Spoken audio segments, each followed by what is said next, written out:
Afrikadagi eng sirli Mursi qabilasi. Haqiqat sizni hayratda qoldiradi, tasavvur qiling.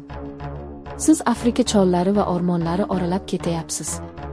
Kutilmaganda zamonaviy hayotdan butunlay farq qiladigan qabilaga duch kelasiz. Ularning tashqi ko'rinishi, urf-odatlari va turmush tarzi ko'pchilikni hayratga soladi. Bu Efiopiyaning Omo vodiysida yashaydigan Mursi qabilasi.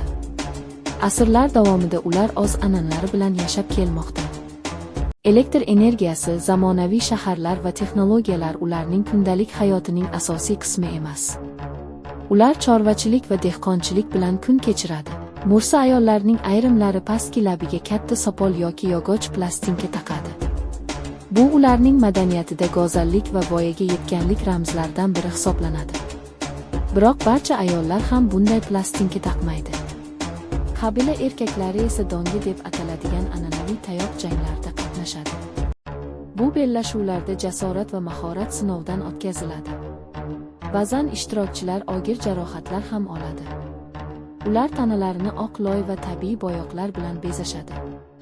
Har bir bezak o'ziga xos ma'no va an'anani ifodalaydi.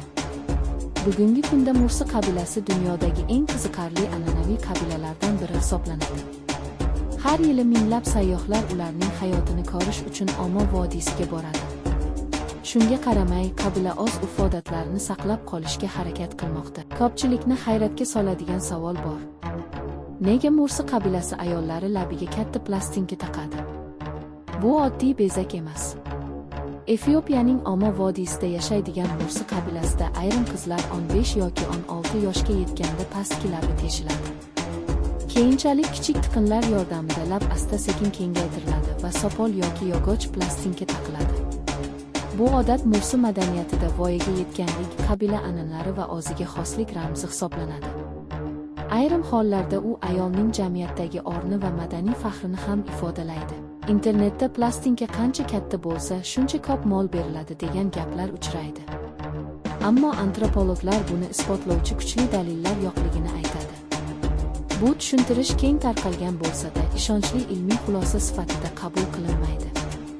Qiziq tomoni shundaki, Mursi ayollarining hammasi ham lab plastinkasi taqmaydi. Hozirgi kunda bu ko'proq shaxsiy tanlov va madaniy an'ana sifatida davom etmoqda.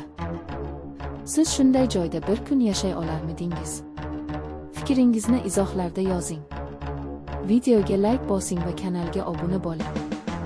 Oldinda bundan ham qiziqarli va sirli mavzular sizni kutmoqda.